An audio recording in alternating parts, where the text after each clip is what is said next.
traveling. I pray that you give Betty a safe flight to Texas. Those that are sick, and I pray that you'd be their health, be what they need, and may they give you credit for it. In Jesus' name I pray. Amen. All right, Ecclesiastes chapter 8. Solomon is continuing this investigation into the value of wisdom. And he came face to face with the ages, and I mean literally ages old dilemma of evil in the world. And this is a problem that no thinking person can avoid. As a matter of fact, this has been the argument that atheists have put forth for generations. If there is a good God, and if there is evil in the world, either he doesn't care or he can't do anything about it. I submit to you there's a third option. And Solomon is going to introduce us to that. But if there is no God, let's just play the devil's advocate for a moment. If there is no God, we have nobody to blame for the incredible evil in the world but ourselves. We're faced with the question, since there is evil in the world, does God not care? I mean, how many people got killed today against their will? They were murdered. How many people did that happen to? How many children were abused today? And there's a God of goodness and righteousness. So are those the only two options? That either God doesn't care or there's nothing he can do about it? There are some atheists that say the reason there's evil in the world is because human nature or human civilization is still evolving, even God. And one day God will evolve to the place where we think he is now and put a stop to it all. That's kind of a convoluted argument, but there's that argument in the world. And so are you in agreement? Could you say that matter itself is morally neutral? Morally neutral. This is matter, this bench. It is morally neutral. So if matter is neither good nor evil, might I ask you, where does the good in the world come from? Now, your atheists are always saying, what about evil? Well, I ask you, what about the good? If physical matter has no moral inclination at all, where do you get the altruistic actions of human beings? People that run into buildings like the first responders did on 9/11 to save lives. Is that just the product of evolution? Solomon neither denied the existence of God nor the existence of evil. They both exist. And I've got to admit, and I think if anybody's intellectually honest, they would have to admit, is that not kind of hard to reconcile? There is a perfect God, and there is vile, unspeakable wickedness. How can those two coexist in the same universe? And so what Solomon does, he kind of puts this in proper perspective here. During the days of World War II, a friend of Warren Wiersbe, Dr. Warren Wiersbe, was asked by an atheist. He said, why doesn't God stop this war? And Dr. Wiersbe's friend said, God didn't start this war. And I think Solomon would agree with that summary. And in chapter 8, we're going to explore three major areas of human existence and how evil has impacted each of these. Number one is the area of authority. You know, we all live under authority. Did you think when you were a teenager, man, I can't wait to leave home?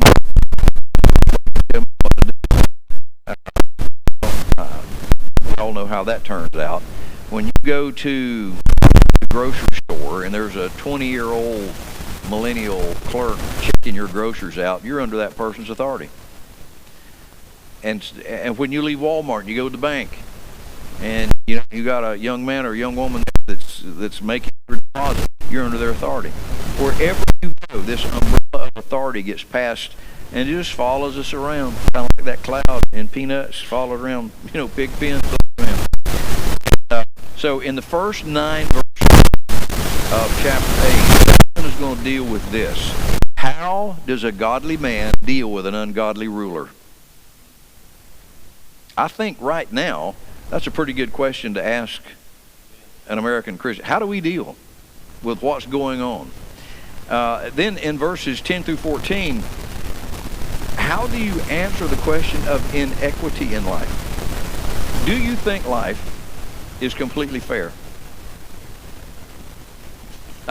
He's going to address that, and he's going to give a couple of examples. And then there's just the mystery of life. Are there some things that you can't explain? There's stuff, and people that are not saved, they want you as a Christian to answer, well, then if there's a God, why this? And we're kind of embarrassed to say, I don't know. And neither do you, apparently. And I think there are just some questions in life that we'll never be able to answer here.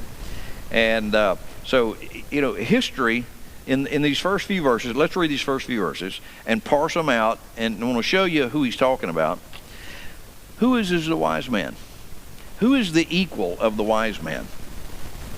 Is it the military hero? Is it the sports star? Who is even close to this guy? And who knoweth the interpretation of a thing? And the word thing there is the word matter or affair. Who is better than the guy that understands matters in life through the eyes of wisdom? A man's wisdom maketh his face to shine, changes his countenance. Here's a guy, let's say he's lost, and then he finds Christ, he gets saved, and his face used to be hard, and now he's saved. He's a different man. She's a different woman. And this is what he says. Look what he says. A man that can interpret things makes his face to shine, and the boldness, and that word is hardness, the hardness of his face shall be changed.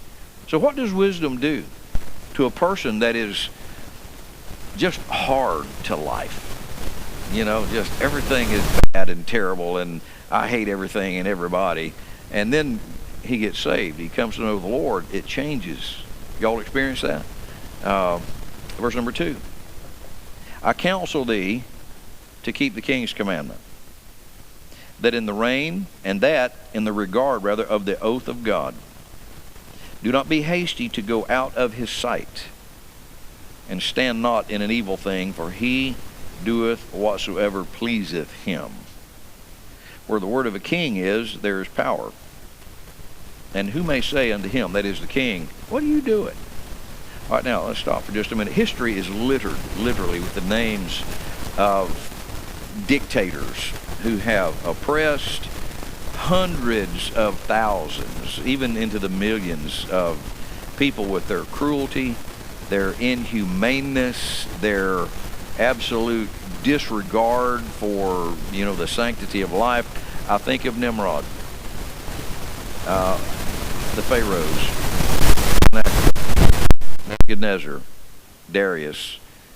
How about all the Caesars, all the Roman Caesars? How about Mao Zedong? Killed millions of Chinese. There's Hitler. History is just full of these little 10-star dictators that thought because they're right to steal your property, to do whatever they wanted to do to you. And Israel suffered under these 10-star oppressors.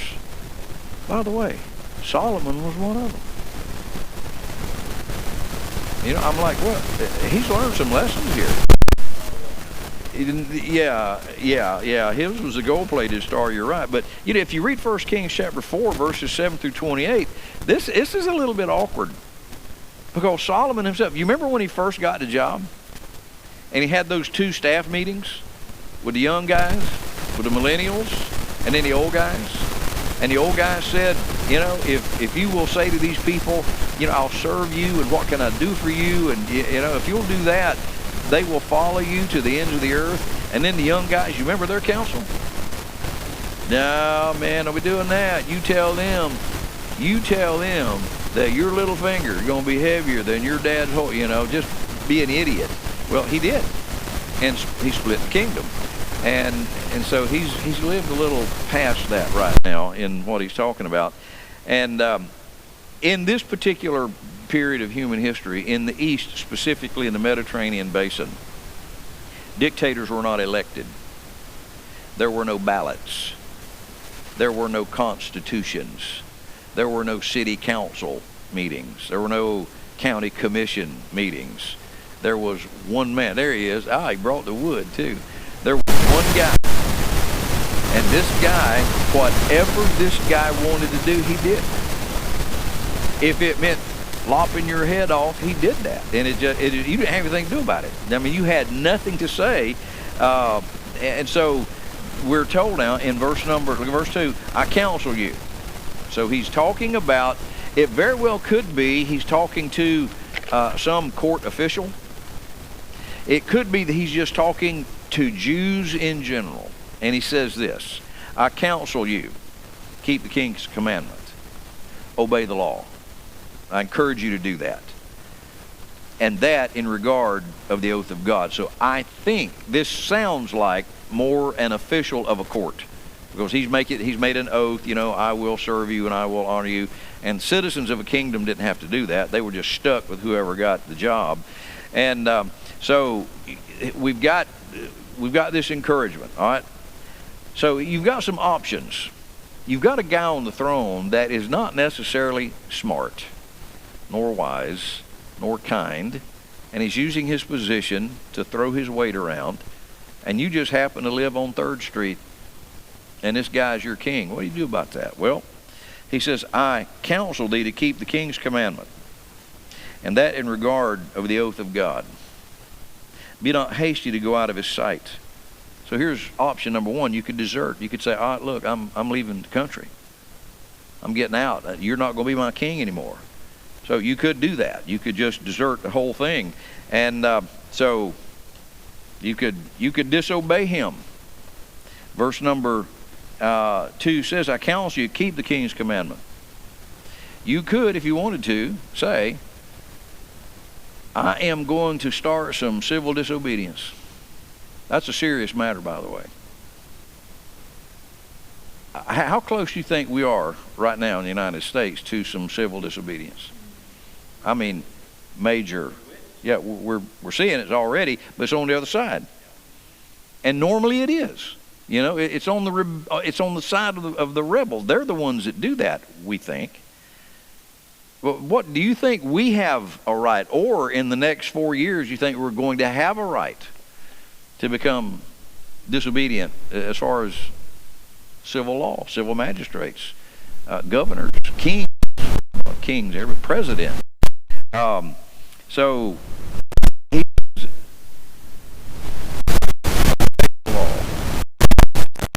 going to be an out for this. But just because you don't like somebody personally or politically, does that give us the right to disobey?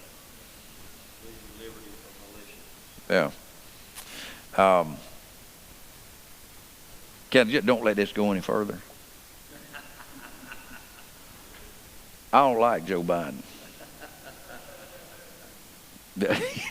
Go help yourself. I've never liked him. I don't like his politics. I don't like his morals.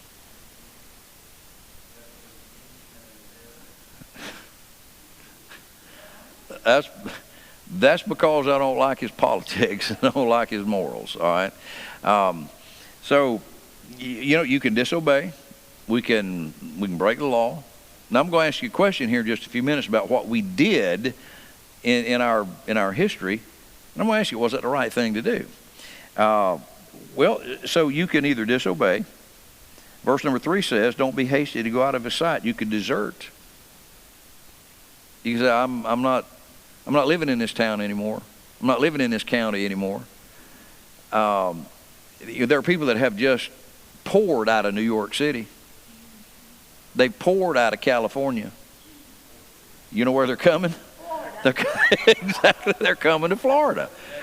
And Texas. But we've got a governor that's got some common sense here, and that ought to tell people something. Well, look at something else you could do. Stand not in an evil thing. What does that mean? Why don't we get together and let's go overthrow the government? Let's go burn down the White House. That's option number 3, he says. So don't stand in an evil thing, for he doeth whatsoever pleaseth him. And again, these kings did what they wanted to do. They had no law that they could break. They were given total, complete freedom to do anything they wanted to do. Now, do you think, put a wicked man in that position, is he going to express just pure wickedness? And that's exactly what he's going to do. And so, don't be in a hurry just to cut and run. Don't be in a hurry to say, all right, look, we're done with you. Don't be in a hurry to get involved in a rebellion. Don't be in a hurry to do that. Verse 4, where the word of a king is, there's power. One of the reasons that we need to obey civil authority, according to Romans chapter 13, they don't bear the sword in vain. They could arrest you. You know what I'm saying? I mean, you could be convicted for insurgency, treason, and they could drum up some things for you. And so be careful what you do, because there's power. Who may say unto him? Now keep in mind, we're not talking about a Republican, and when I say Republican, I'm not talking about Republican or Democrat. A Republican form of government is a representative form of government, which is what we have. We don't live in a democracy. We don't live in a democracy. We live in a constitutional republic. But there was no such thing as a constitutional republic here. I mean, these people did what the king said. And so verse number 4 says, where the word of the king is, there's power. And who's going to come into the king's throne room and say, what do you think? You can't do that. Do you know what it says right here in our... No, there was no book you could take in there. No laws you could take in there and do that to. And so they did what they wanted. So before you rebel against authority, consider these options here. You can burn all your bridges and just disappear. I remember when Trump got elected. How many liberals did you hear say, I'm leaving the country if he gets elected? And they sure did. They stayed right here. I mean, where are you going to go? So anyway, here's our dilemma, folks. Don't rebel over a preference. Do you rebel? Do you disobey over a principle? I think yes.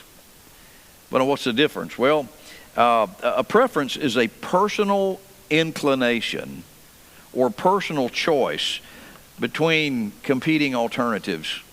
We have different preferences about a lot of things in here. Who of you drinks coffee? You drink coffee? How many of you drink it black? How many of you make candy out of it? All right. So, I mean, even among the coffee drinkers, there's a diversion of opinions. I heard Paul say one time, I don't know if he remembers this, but he was saying, I was talking to him about coffee, and I said, what do you put in your coffee? He said, nothing. I mean, if I'm going to drink coffee, I want to drink coffee. I don't want to drink something that tastes like coffee. He said, I want coffee. And that really makes sense if you're going to drink it, but if you make candy out of it, that's fine as well. Or milk.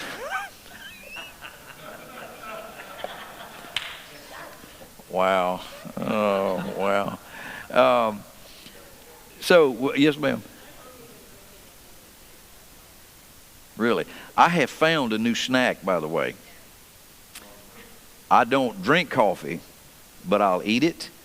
I found some dark chocolate covered espresso beans, coffee beans. I'm going to tell you, these chocolate covered coffee, they're roasted coffee beans. They're really, really good. So I have come to the dark roast side, you know. I don't know.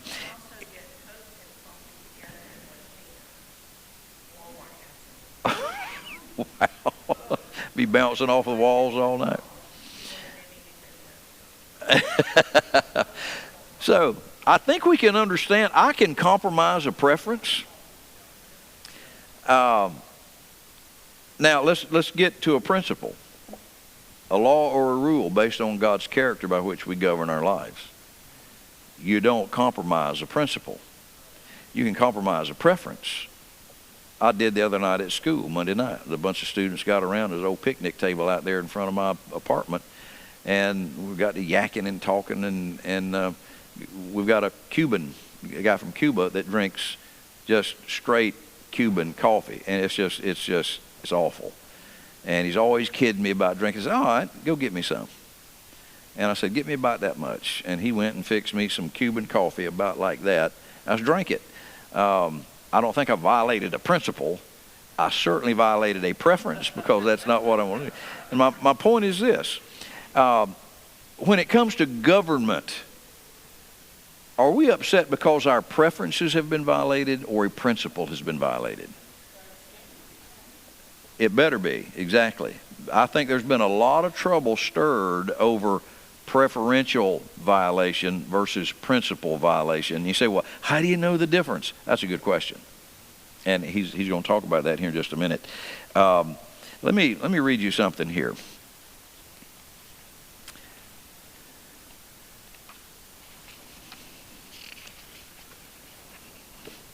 On July the 4th, 1776, the Congress of the United States wrote a document. We had for years tried to get along with Great Britain. We had been patient. They had slapped us around. They had kicked us around. They had stolen from us. They had housed their soldiers in our homes without our permission, and all kinds of things. I want to read you, and you tell me, did we do the right thing in our Revolutionary War? We rebelled against the government that was over us. You're aware of that. All right, now, listen to this. The unanimous declaration of the 13 United States of America, when in the course of human events, it becomes necessary for one people to dissolve the political bands which have connected them with another, and to assume among the powers of the earth a separate and equal station to which the laws of nature and of nature's God entitle them.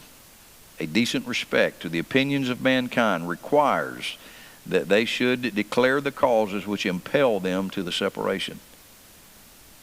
Now, what these guys just said, there comes a time in a people's history when they can no longer be connected with another people. But you don't just walk away from that. You need to tell the story of why you are separating yourself. And here are some of the things. We hold these truths to be self-evident. That all men are created equal. That they are endowed by their Creator with certain unalienable rights, but we don't have a biblical founding. That among those rights, among these, this is not the full list, but among these, life.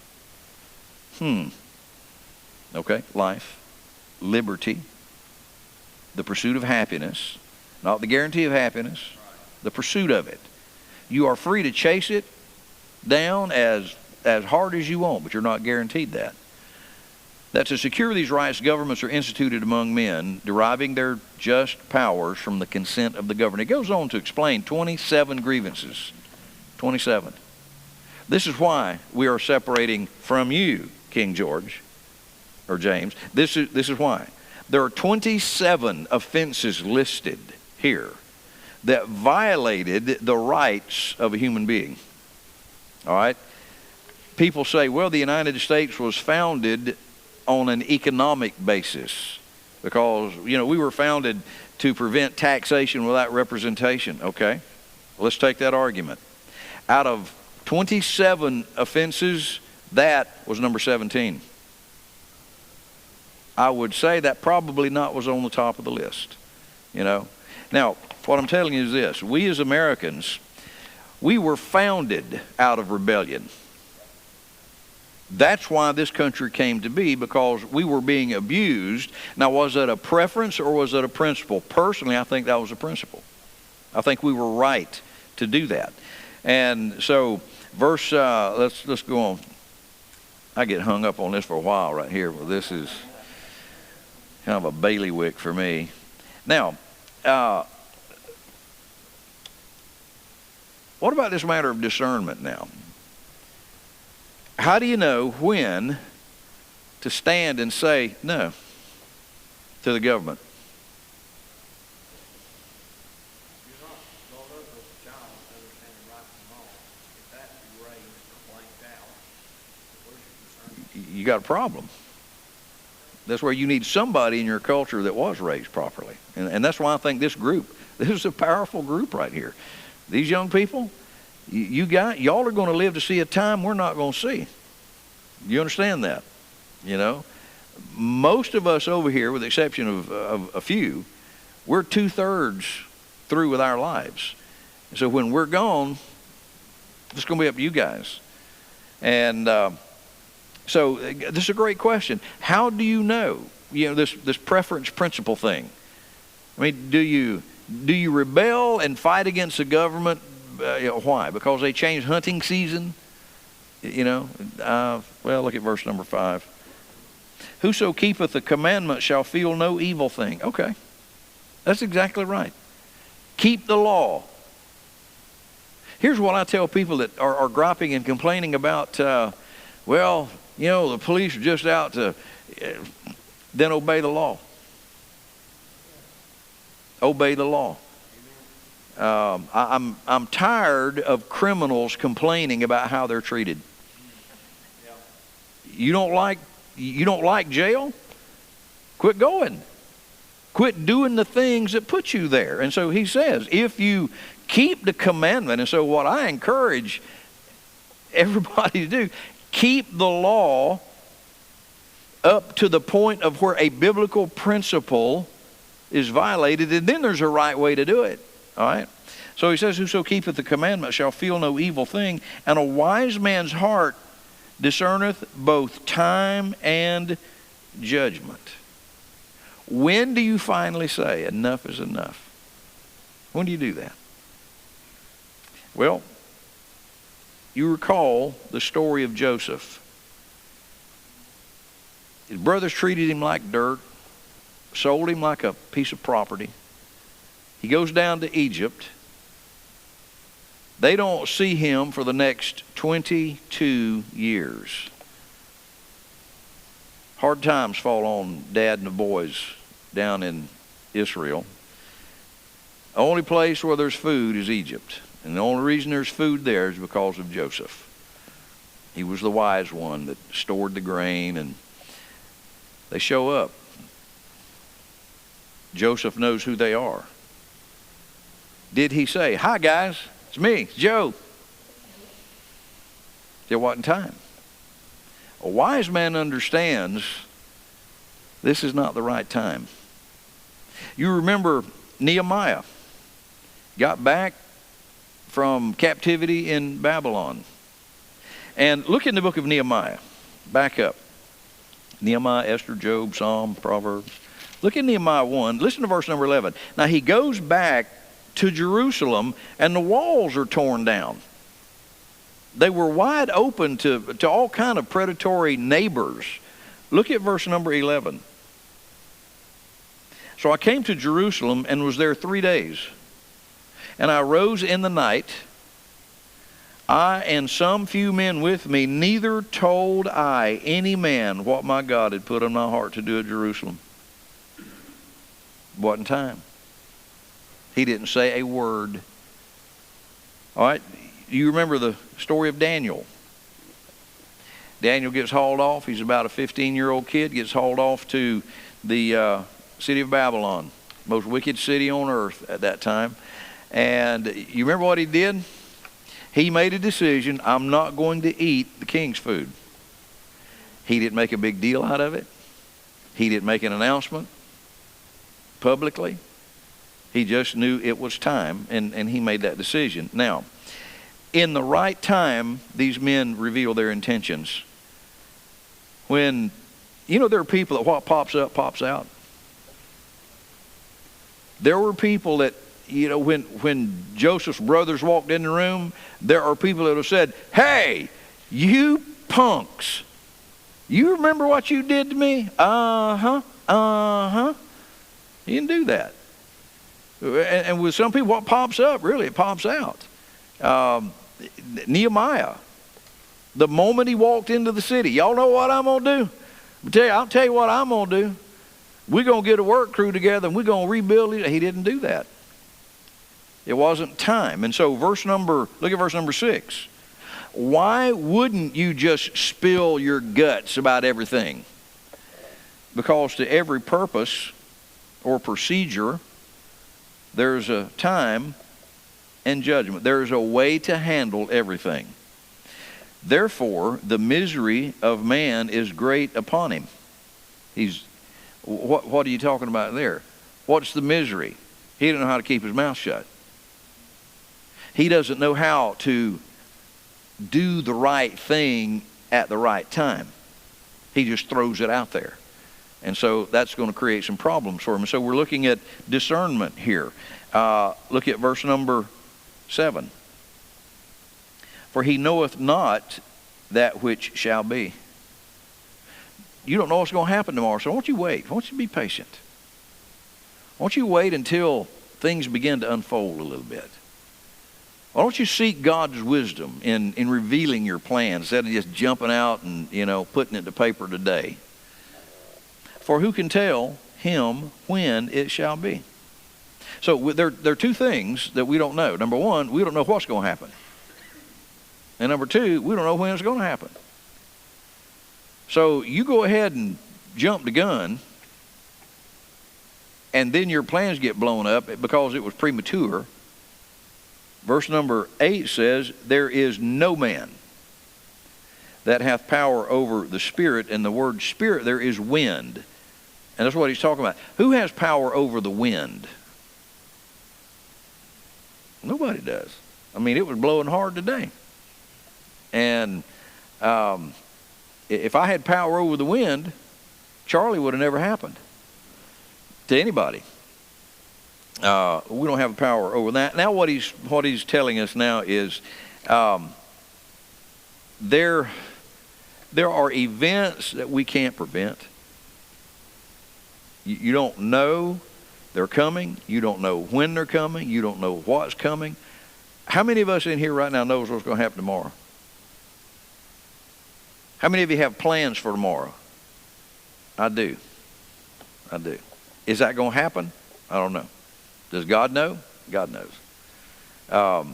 So that's why the scripture says, don't say, tomorrow I'm going to do this, this, this, this, and this. What does the Bible say how to handle that? If the Lord will. It might happen, it might not happen. I want God's will actuated in my life. And so there's this matter of, how do you react to people in authority? Well, first of all, I think they need to be respected. If I had the opportunity to go to the Oval Office and visit with Joe Biden, I would respect that man's office. Now, can I tell you between me and you, and don't let this go any further, I'd find it difficult to respect him because of who he is. But that man sits in the highest office in this land. And I think you need to be careful when you're talking with people in leadership, because those people can help you or hurt you. And I need to understand that this person is in an important position, and I need to recognize that. He's not just your average Joe off the street. He's been put in a position of authority over us. And so verse number 8 says we don't have control over the wind to retain the spirit or the wind. Neither hath he power in the day of death. You know when you're going to die? I have no clue. Would you want to know? what a miserable, all right, next Tuesday at 9 o'clock at night. You know, what a miserable 6 days that would be, you know. We don't know. We have no clue. And so we don't have control over the wind. We don't have control over death. Neither hath he power in the day of death, and there is no discharge or furlough in, you see that term, that little word, that? Not in the Hebrew. So what he says is, neither shall, you don't have discharge or furlough in war. In other words, when a country's at war, its soldiers don't say, hey, Sarge, can we go home for a week? You don't get furlough in the middle of a war. So you don't have authority over that. You don't have charge over that. And to deliver those, neither shall wickedness deliver those that are given to it. So I have no control over the wind. I have no control over death. I have no control. I can't take a furlough in the middle of a war. There's some things I don't have control over. And you know one thing that we don't have control over that I wish people understood? You don't have control over what wickedness will do to you. Do the wicked thing, you're going to get wicked results because decisions create events. But a lot of people don't understand that. They think they can make a really bad decision and it's going to turn out well. This infrastructure bill, $2 trillion. You ought to see what's in that. Has very little to do with infrastructure. Have you heard the term Green New Deal? And I'm just telling you, we have no control over that. It will eventually surface, not just that, but every wicked thing that men have done because they've been in positions to do it. And they think, well, I've got enough money to hide it. No, you don't. I have enough authority to hide it. No, you don't. You do not. And so verse number 8 says that that those that are wicked, that won't deliver them. All this I've seen, he says. All and applied my heart unto every work that is done under the sun. There is a time wherein one man ruleth another man to his own hurt. And that's true. There are times when rulers, kings, governors, autocrats, dictators are going to hurt people. That's just the way life is. Do you like that? I don't. Mao Zedong was one of the most brutal murderers in human history. Couldn't stand what he did, hated what he did. Well, it happened. Well, if there was a God, there is a God, and it did happen. So that's one of the mysteries of life. Men do what men want to do. And there is no guarantee in the Bible that God will stop every act of evil. He won't. He hasn't. And we've talked about this on a number of occasions, how God doesn't punish you for your sin, he punishes you with your sin. And so don't get discouraged thinking, man, there are wicked people in this world that are just, they're ridiculously wealthy. They're powerful, they're strong, they're famous, they're well known, da-da-da. That's all temporary. If that person is wicked, that's temporary. Don't get jealous about that issue. Now, verse 10. Here's an illustration.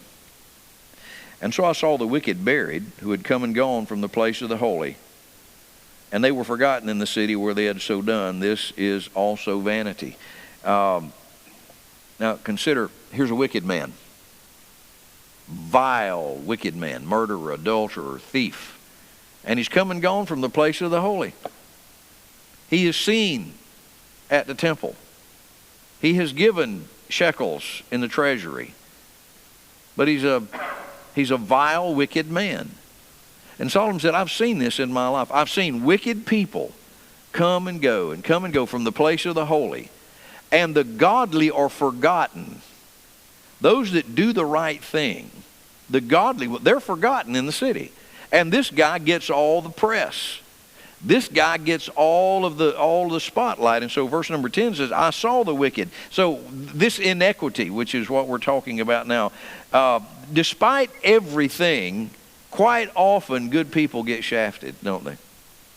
Just quite often. And the wicked guy gets what you think the good guy should get. And the good guy gets what you think the wicked man would get. And it's just like, whoop. Now, if there was a God, would that happen? Yeah. It does. And there's a God. Now, you can't explain this away. You can't explain it, period. You know, I cannot explain why wicked things happen to wonderful people and wonderful things happen to wicked people. But does it happen? It does. We absolutely are. We absolutely are. Now, look at verse number 11. Why do people continue to do the wrong thing? Why do they do it over and over and over? Because sentence against an evil work is not executed speedily, therefore the heart of the sons of men is fully set in them to do evil. Delayed justice emboldens rebellion. Man, you know how long I've been doing this? You know how long I've been saying that? You know how long I've been involved in this? Ain't nobody cares. Yeah, they do. There's a God in heaven that sees everything wicked people do. And so and you look in a country, somebody that can commit a horrific crime and justice is delayed, maybe even forgotten, they might think, it's worth it. It's worth it. And so when there is no justice, when there is no execution of sentence, what does that do to the wicked? It emboldens them. They'll keep it up. And so verse number 11 says that very thing. But now he comes back in verse number 12. And he puts some ballast in the other pan. Though a sinner do an evil 100 times, and his days be prolonged. This guy is just perpetually wicked. And it looks like he's living forever. George Soros looks like he's going to live to be 200 years old. He looks 209 now. He is so rich, he's got Gucci bags under his eyes. That's how Gucci bags. Okay. Don't let that go any further. All right.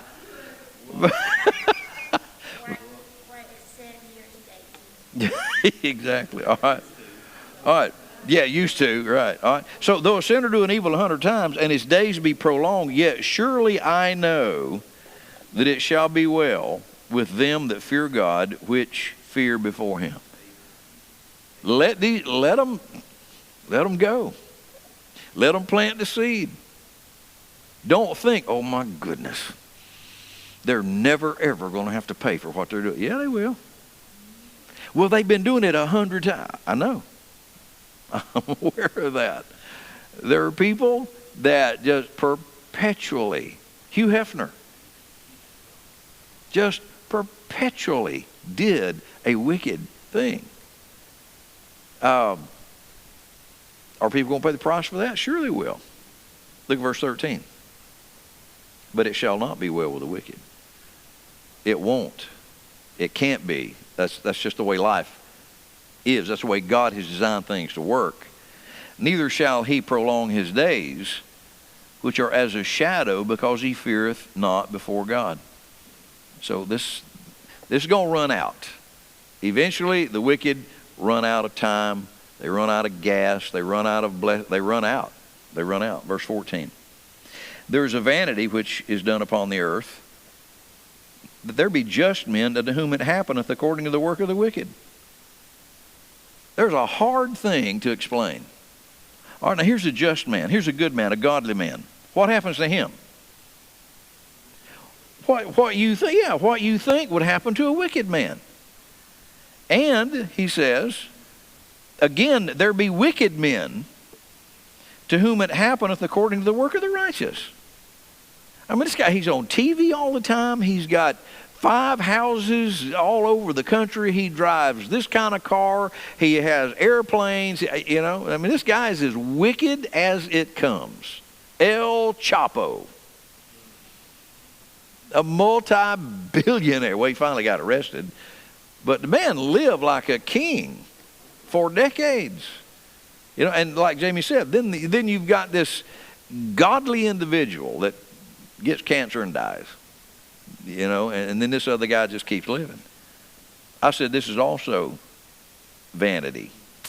Well, it may look like the slugs and the pigs of this world are prospering without resistance, folks, but be patient. Now, can we talk? Is that hard for you to do?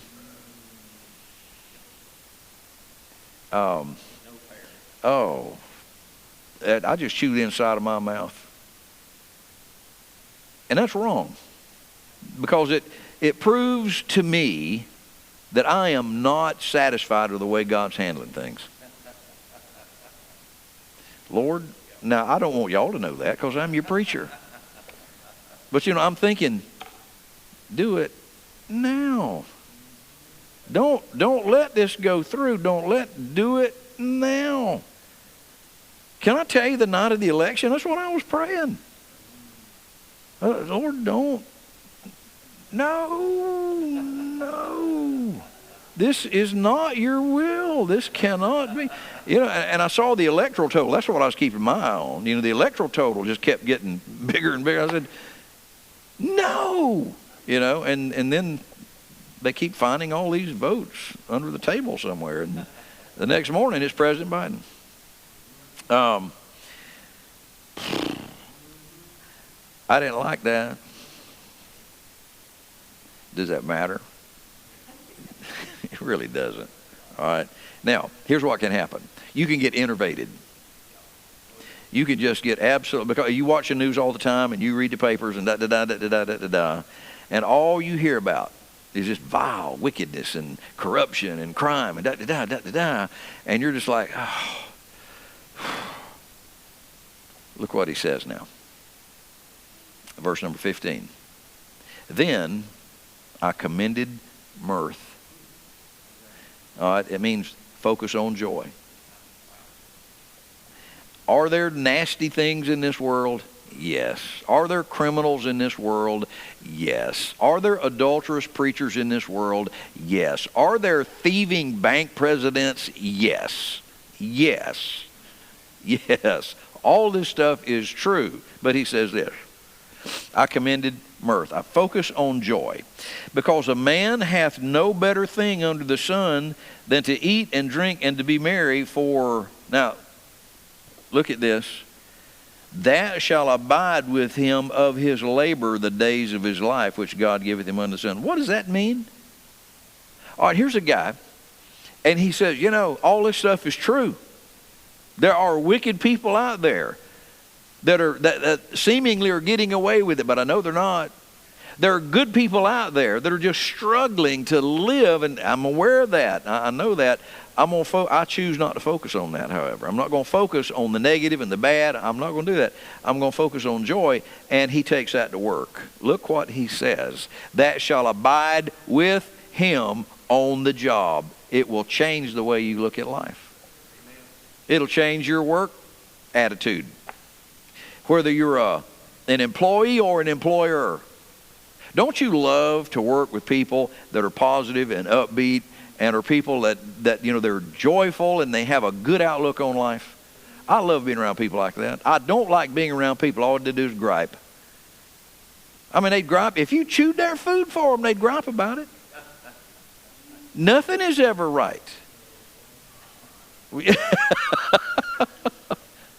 So, you know, of course, you probably on occasion have to deal with people like that, but it's a drain. It'll wear you out. And so we're told here, focus on joy. Focus on what God's done for you. Are there bad things in the world? Of course, we'll all agree with that. But are there some wonderful things in the world? Has God blessed you? Name it. My family. God has blessed me with my family. What else? Church. Family, church, health, country. How about a constant supply of fresh water, clean food, reliable transportation, safe housing, good jobs, good income? We ain't blessed? They're The other day we were watching the program. They were riding horses and had this dog, and they'd been working cows. And I turned to Lorraine and said, I miss that. Lorraine says, I miss it too. It dawned on me the next day that a lot of people can't say they miss that. Yeah. Yeah, look, exactly. Focus on that. Now, you say, well, now, that's not real. Why isn't it real? Why isn't it real? Is there a God that can give you joy? That's real. Then focus on that. This is not an illusion. Christianity's not an illusion. All right? Verse number 16. When I applied mine heart to know wisdom, and to see the business that is done upon the earth, for there is that neither day nor night seeth sleep with his eyes. Why? I mean, here's a guy, and he goes to bed at night. And what's he thinking about? Oh, man, I hate my boss. Oh, man, you know. I heard about two cannibals sitting around the fire, and they were eating, and one of them said, man, I hate my mother-in-law. The other one says, so try the potatoes. There are people that always, they're going to gripe about something, you know. They're going to gripe about something. And so let me just encourage all of us. You know, there's a good number of people in here. Now, tomorrow, add some joy to where you go. Add some joy. I'm grateful for people that have a good sense of humor. I love being around people that don't always see the dark side of life. Now, that's a reality, and we're all aware of that. But you don't have to focus on it, all right? So, verse number 17. Then I beheld all the work of God, that a man cannot find out the work that is done under the sun. You can't understand everything, so be joyful. You can't. Yeah, exactly. And I've often thought, I'm glad I don't know everything our government has done, you know, that's been going on in the country. But, you know, just relax. Enjoy what God's given you. Enjoy where you are. You know, there are people that are always traveling.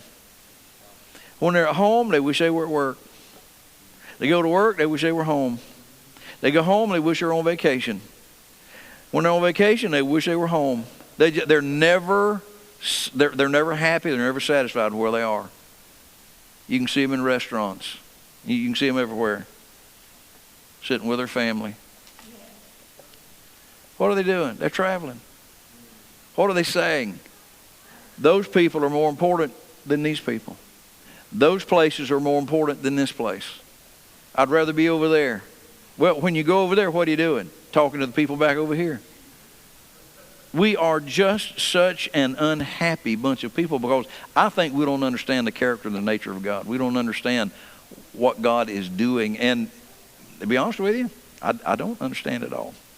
He says, because though a man labor to seek it out. All right, spend your life digging through Google. Just go and do all of that. You dig through all this stuff, all through the mess. Yet he shall not find it. You're not going to be satisfied with the answers you come up with. Yea, farther. You want some more? Though a wise man think to know it. Yeah. Who do you think he's talking about? Talking about himself. He said, I have tried. I have made this my business to understand how the world works and why things happen. And yet, I've not been able to find it. So, since you can't, since you're never going to be able to explain to yourself or to anybody else why all of this is going on in the world, enjoy what you do know. Enjoy where you are, what you do have. And I love the perspective. This was a brilliant man. He did some dumb things, but he's a brilliant man. And I appreciate his investigation. I do. He was a lab rat when it comes to, trying to search out all this stuff. And well, he did, and the Lord answered his prayer, and you can't. It's okay. Somebody asks you something, I don't have a clue. All right. Is that okay for a Christian to say that? I think in many instances that's the only true thing that you can say. I don't know. But here's what I do know. I do know that there is a good, just God, and I do know that sin will come to an end. That's what I do know. Thank y'all for being here. I appreciate your presence. Alveda said, we're going to see Richard tomorrow night, but Alveda said they're home. They got home about 10 after 7. Good. And Dale feels like a Mack truck with no green. Bless his heart. But they're home safe and sound. I already miss them. What a. Now, Richard talked about maybe pulling out Friday. Yeah. The doctors told him not to leave till next week. I knew that wasn't happening. So, anyway. Well, thank y'all for being here. We'll see you Sunday morning at 8 o'clock. And you might want to throw in a few extra eggs in your bunch there, because we're going to have, CPM is going to be coming. And do what? Bring some extra coffee. I got 2 bunches of bananas. Okay. There you go. Bring them, or make some scones. Those were good. Those scones you made? Those scones were pretty good. All right, we got to get out of here. It's 5 after. Thank y'all for being here. Appreciate your presence. And we'll see you Sunday morning. Lord, thank you for your goodness. Thank you for Solomon. He did a lot of dumb stuff. But Lord, you used that man, which is an enigma in itself, that you would use somebody like that. But it gives me hope. And I pray that you'd give us eyes to see our blessings. Give us a dark world. But give us eyes to see our blessings. And I pray, Father, that the neighborhood of joy would be where we live. Thank you for those who are here. Bless them. In Jesus' name I pray. Amen.